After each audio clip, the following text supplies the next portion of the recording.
Di wilayah Lombok Barat, tepatnya Kecamatan Armada, merupakan satu di antara beberapa daerah di Lombok yang menjadi sentra berbagai macam hasil kebun, baik berupa palawija maupun buah-buahan seperti buah nangka ini. Desa Suranadi adalah salah satu daerah yang dikenal sebagai penghasil buah nangka yang cukup berlimpah. Di wilayah ini, buah nangka hasil panen yang telah terkumpul di pengepul biasanya selain didistribusikan ke pasaran seputaran Lombok, juga didistribusikan untuk memenuhi kebutuhan para pengrajin olahan makanan. Buah nangka atau juga dikenal dengan istilah jackfruit ini, selain dikonsumsi langsung sebagai buah meja, juga sering digunakan sebagai bahan beragam olahan makanan. Buah nangka hasil panen biasanya akan mengeluarkan aroma yang khas, yaitu harum dan manis ketika sudah matang. Daging buah pun biasanya sudah mengumpul di dalam sekat sehingga akan berbunyi nyaring ketika dipukul. Petualanganku kali ini akan ikut dalam proses produksi jajanan tradisional, namun sebelumnya aku membantu mengambil buah nangka di pengepul terlebih dahulu.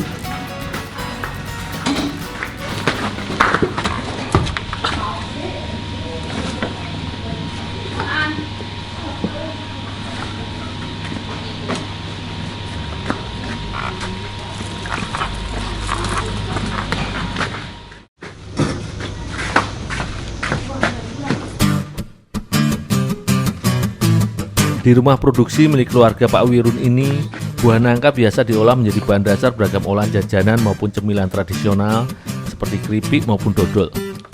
Sebelum diolah menjadi bahan dasar jajanan, buah nangka yang sudah matang pun dikupas dari kulit luarnya, kemudian dibuang bijinya atau biasa dikenal sebagai beton. Dari setiap bagian pada buah nangka, biasanya hanya kulit luarnya saja yang tidak dapat dikonsumsi. Sementara biji atau beton dari buah nangka ini juga dapat diolah menjadi bahan dasar makanan. Namun di wilayah desa Suranadi, biji nangka yang terkumpul biasanya hanya dibuang percuma sebagai limbah atau terkadang dimanfaatkan sebagai bibit untuk ditanam. Karenanya, di rumah produksi yang sudah beroperasi selama 2 generasi ini, mencoba untuk mengolah biji buah nangka atau yang juga dikenal dengan istilah beton untuk dimanfaatkan sebagai bahan olahan makanan atau produk turunan. Biasanya, biji beton dimatangkan terlebih dahulu dengan cara dikukus. Dengan teknik kukus ini, biji nangka atau beton selain matang, teksturnya juga akan lebih lunak karena panas uap air meresap ke dalam setiap pori-pori lapisan biji. Proses pengukusan beton hingga matang biasanya membutuhkan waktu sekitar 40 menit agar teksturnya matang sempurna dan lunak, sehingga mudah untuk diolah nantinya.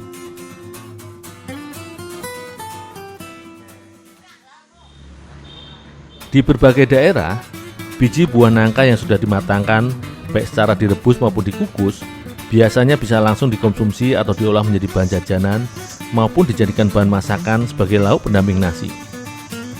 Namun kali ini, beton tidak langsung dimakan, melainkan diolah menjadi bahan tepung terlebih dahulu. Sebelum menuju proses penepungan, beton yang sudah matang sebagai tahap awalnya harus dihancurkan terlebih dahulu dengan cara diserut. Ya, taruh di sini dulu. Ini bawa sekalian dapat. Selanjutnya, beton nangka yang sudah hancur pun dikeringkan dengan dimasukkan ke dalam oven sekitar 50 menit hingga biji nangka benar-benar kering.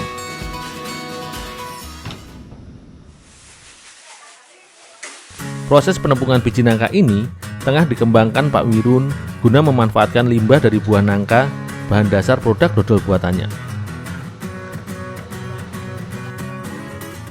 Biji nangka atau beton yang sudah kering sempurna selanjutnya pun dihancurkan dengan ditumbuk sampai halus hingga menjadi butiran tepung.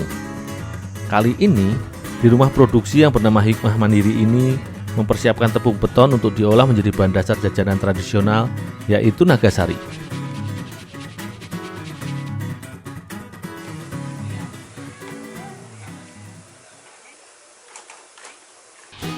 Nagasari sebenarnya merupakan kue tradisional yang berbahan dasar utamanya menggunakan tepung beras yang dicampur dengan santan.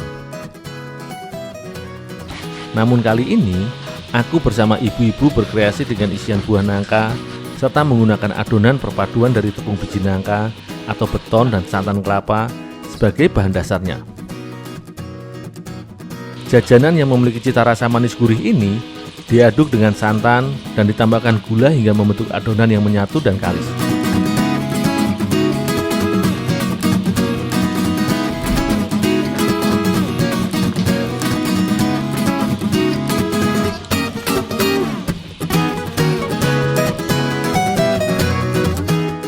Selanjutnya, dibungkus dengan daun pisang untuk kemudian dimatangkan.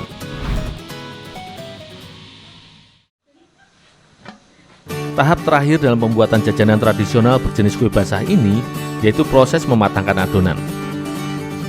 Campuran bahan adonan yang telah dibungkus dan diolah tadi dipantangkan dengan cara dikukus sekitar 15 menit.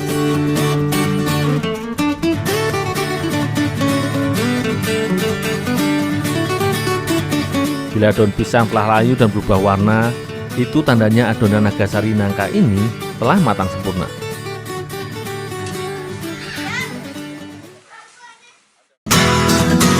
Cita rasa dari olahan kue nagasari nangka ini selain nikmat juga cukup mengenyangkan. Berdasarkan penelitian, biji nangka selain kaya akan kandungan karbohidrat, juga mengandung protein, kalsium, serta zat besi, sehingga cukup aman dikonsumsi sebagai salah satu asupan kalori. Olahan tepung biji nangka ini adalah salah satu bentuk upaya dalam meningkatkan nilai ekonomi limbah dari buah nangka di wilayah Suranadi. Selain dapat dikonsumsi sebagai bahan makanan, biji buah nangka ini juga dapat dijadikan produk olahan turunan, salah satunya tepung biji nangka ini.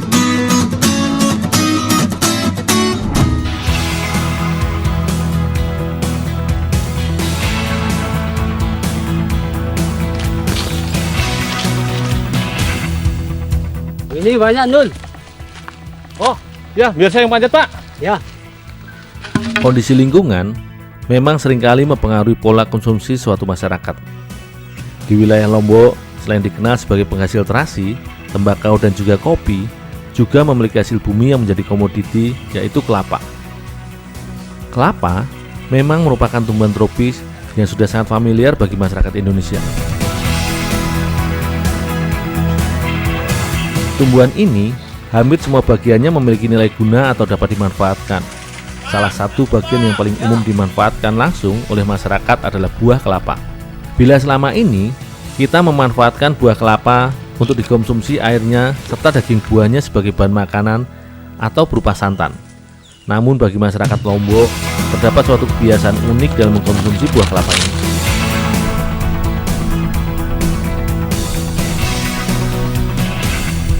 Di sini, masyarakat juga biasa mengolah kelapa yang masih sangat muda atau istilah lokalnya gerotok untuk dikonsumsi sebagai bahan masakan.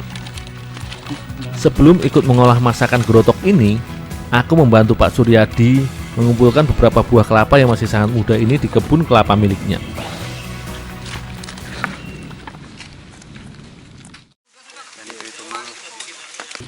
Untuk dijadikan bahan masakan, masyarakat Lombok biasanya menggunakan kelapa yang masih sangat muda, di mana bagian batok atau tempurung pada buah kelapa ini belum terbentuk menjadi lapisan yang keras.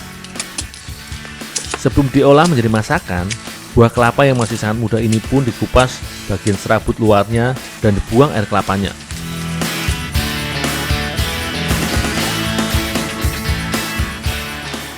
Pak, saya cuci dulu ya Pak ya. Ya.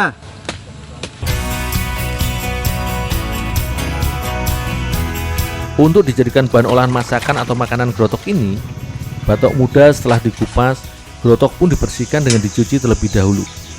Fungsi pencucian ini tentunya untuk menghilangkan sisa kotoran sekaligus getah yang terdapat pada buah kelapa yang masih muda ini.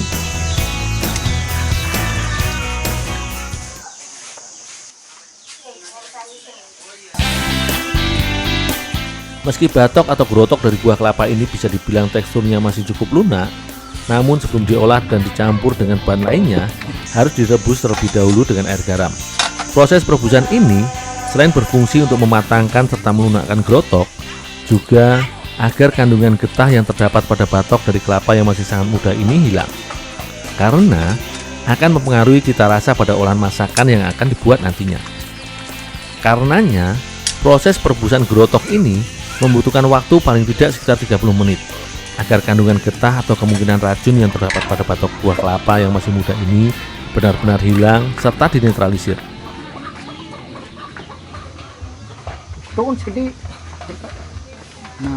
Bagi masyarakat Lombok, gerotok merupakan olahan masakan yang biasa disajikan ketika digelar suatu acara adat atau digelar pesta syukuran maupun pernikahan. Karenanya, proses dalam pembuatan olahan masakan khas Lombok Utara ini Biasanya dilakukan secara beramai-ramai, melibatkan sanak saudara maupun kerabat dekat dan juga tetangga. Seperti sekarang ini, aku bersama bapak-bapak di sini.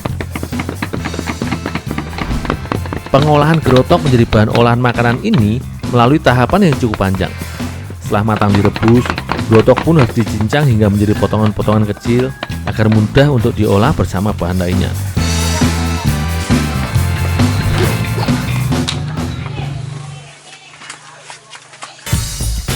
Pada setiap pengolahan, baik jajanan maupun olahan makanan, terutama pada masakan, bumbu selalu menjadi hal penting dan kunci bagi masyarakat Indonesia karena akan menguatkan karakter, cita rasa pada masakan yang diolah. Beragam bahan lengkap seperti lengkuas, jahe, kemiri, bawang putih, serta aneka cabai dan juga terasi yang menjadi salah satu kunci cita rasa serta ciri khas masakan Lombok yang pedas dan gurih pun dihaluskan bersama hingga tercampur merata.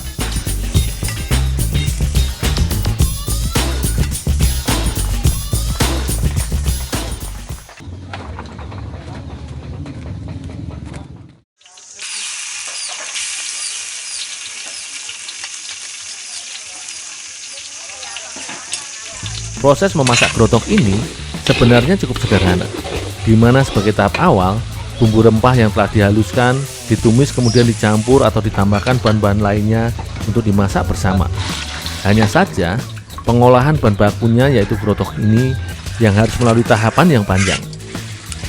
Setelah semua bahan tercampur bersama bumbu, santan kelapa pun ditambahkan ke dalam kuali dan dimasak hingga bumbu meresap sempurna dan volume santan sedikit asat. Sebelum dicampur ke dalam masakan, gerotok yang telah dicincang pun harus diperas terlebih dahulu agar air sisa perebusan terbuang karena akan mempengaruhi cita rasa masakan. Sebab gerotok yang direbus ini memiliki cita rasa sedikit cenderung sepat, sehingga agar berkurang rasa sepatnya pun harus diperas terlebih dahulu.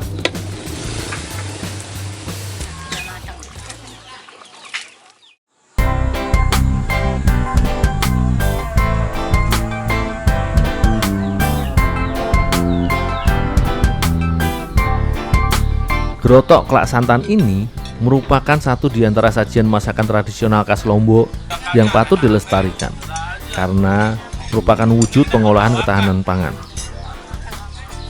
Meski jarang dijumpai sebagai bahan dasar olahan masakan, namun olahan berbahan dasar dari batok atau tempurung kelapa yang masih sangat muda ini memiliki tekstur hampir menyerupai rebung atau buah nangka muda. Selain itu, masakan ini juga syarat akan nutrisi, di mana seperti kita tahu, gerotok yang merupakan buah kelapa kaya akan kandungan protein dan lemak, sehingga kaya akan kandungan kalori.